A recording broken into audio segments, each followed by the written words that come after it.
This is exactly how you bounce back after your coach lays into you from your season opening performance.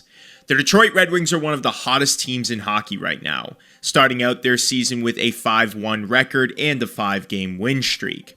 Since dropping that home opener to the Montreal Canadiens, the Wings are playing with a completely different mindset, getting contributions from their stars, the depth, and perhaps the most surprising thing, much more respectable goaltending and a much stronger defensive structure.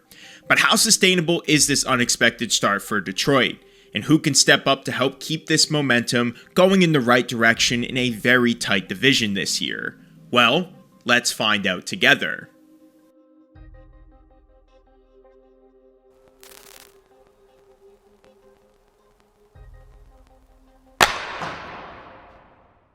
Whenever I talk about Detroit, I like to start with a little anecdote. Hockey is better when the Red Wings are playing well. And I think we all can agree that right now, this is some of the best hockey that we've seen out of Detroit in quite some time.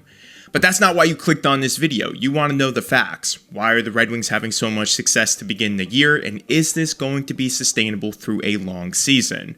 Well, over the next 10 to 15 minutes, sit back, get comfortable, as we are going to break down everything about the Detroit Red Wings through their first 6 games of the season. So if you've been enjoying the content lately, toss this video a thumbs up, subscribe now, and let's get right into today's breakdown.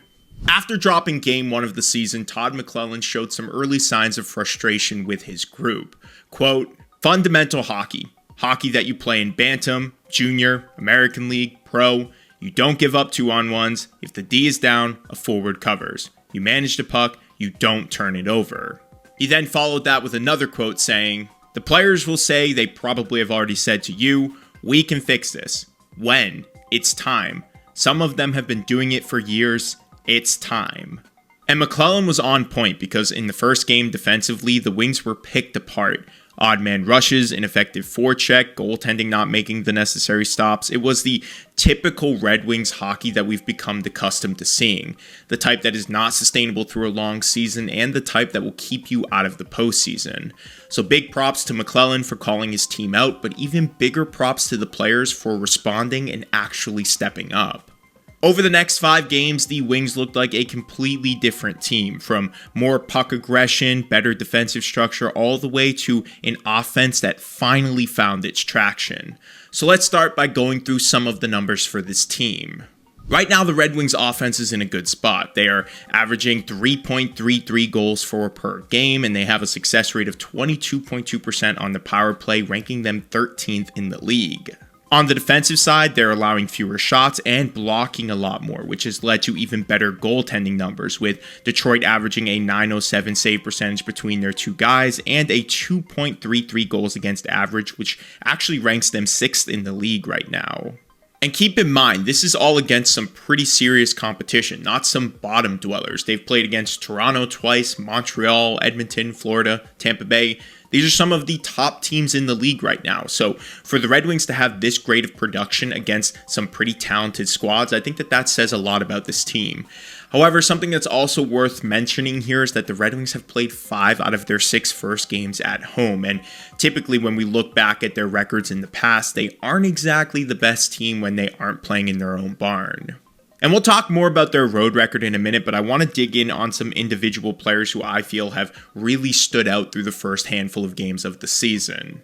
I would be crazy to not start with Dylan Larkin since he has been playing lights out right now. 11 points in 6 games played, 2 goals and 2 assists for 4 points against their last game with the Oilers. He drives their offensive play and is easily their best player by a wide margin.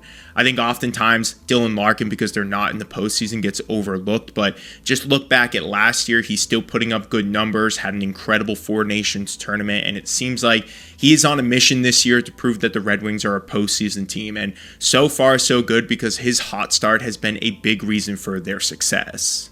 Another guy we need to talk about for the Red Wings who's been a bit of a surprise this year has been their rookie, Emmett Finney. He had a great game against the Oilers, a goal and 2 assists, and has provided this team with an additional spark that I think they really needed within their lineup. I think the key to this team is always going to be if they can get depth in their offense, because I love their top six, but in the past they've been pretty streaky. I think that Dylan Larkin, he's solid, and of course Lucas Raymond has always been consistent, but Patrick Kane, with him being up there in age, you now have James Van Riemsdyk. You're not sure exactly how much production you're going to get from him at points in the season, and even Alex DeBrincat at times. While he can be one of the better goal scorers in this league, he tends to dry up at certain points, especially on the road for some reason. So getting contributions from guys like Finney, Appleton, and even having some of your defensemen step up to contribute offensively is going to be key for this team. And so far, I've really liked how they've structured their lineup, and I love the system that McClellan is putting out there, where he's prioritizing defense but not allowing it to stump their offense. I think it's worked out really well so far, and that's kind of where I want to lead into this next thing, because I think their defense has been underrated and oftentimes chirped for some of the names that they have in their lineup. Now, to start the season, I wasn't impressed with the Red Wings blue line. With guys like Justin Hull still in the lineup, I actually thought it was going to be a weak point for this team. But with Todd McClellan's past of being a very defensive-minded head coach, and now the team allowing some of the younger guys to play significant minutes, like Simone Edvinsson and Sandin Pellikka, I think that their blue line has looked a lot more competent this year. And it's allowed more Reed Sider to play with a little bit more freedom, knowing that there's a respectable group behind him and that he doesn't have to carry this team's defense all season long. And I think having more respectable goaltending play has also helped with this, because you have now Talbot and Gibson in net, two guys who are experienced, they know how to play the game, but they can be inconsistent at times. So making sure that your defense is in a good place and that is the biggest priority for this team is what's going to allow them to keep this success up and not fall into old habits like they have in the past. Now, this is how we're going to be able to determine if this team is going to be able to sustain this success. They have to play well on these next two road trips.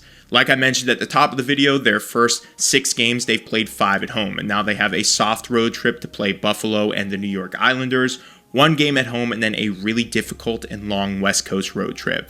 And I think if they can somehow go a little bit above 500 in these games, maybe win the first 2 games against Buffalo and the Islanders and drop a few on that second West Coast trip, maybe I'll feel a little bit more confident with this team. We all know that role players and the power play is exceptionally better at home for a lot of different teams, and on the road it's usually a little bit more difficult. And the Red Wings have been one of those victims to that. Their role players just don't step up, and heck, even at times their stars go dry whenever they are not in their own barn. So for me to be able to determine if this team is going to be successful, I need a larger sample size, and I need to see them in different situations. Am I confident in their goaltending right now? They don't really have a clear starter, and their goaltending tandem's a little bit older, so can they sustain this through the season and keep up 6th in goals against average and 9th or 10th in save percentage? I'm not confident in that right now.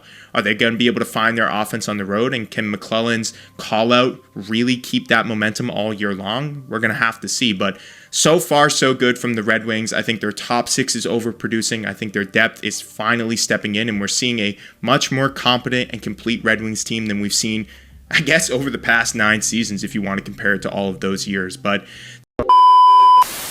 all right, so I forgot to do this in my initial recording, but I have a few comments that I want to read off from the last video where we talked about the sort of demise of the Buffalo Sabres. And obviously things have turned around, but a few of these comments still I feel are relevant to the conversation. So the first one comes from @NopeNopePenope. Maybe I'm just reading that wrong. Just nope, I guess. 131, who says, I knew things were horrible when last year Tage Thompson got absolutely throttled by an opposing player. No idea who or in which game. None of his teammates came to his defense. Couldn't believe it. I don't think he ever complained about it, but it was kind of shocking.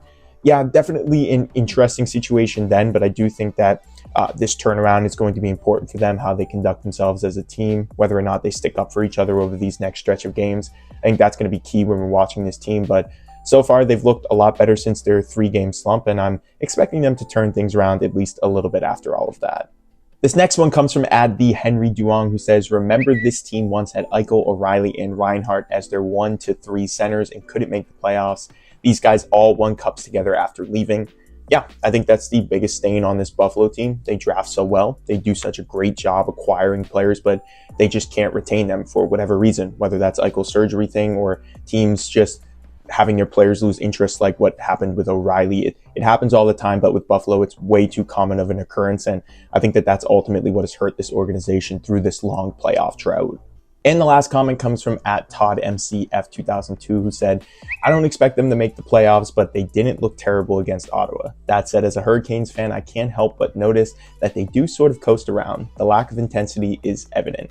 Yes, I agree for the first couple of games, but in their recent few wins, like that one against Florida, I think they played with a lot of heart. And I think if Lindy Ruff can sort of get this team to play a little bit tougher in each of their matchups, then they're actually going to be okay. And maybe, who knows, they could get into the playoffs. Obviously, the Atlantic is very tight this year, but there have been some teams that haven't exactly started off great, like the Bruins, who fell off after their 3-0 start and are now 3-4. So we'll have to see how everything plays out. But good on Buffalo for responding to all of the criticism, even coming from me. I think that they definitely have done a good job with that.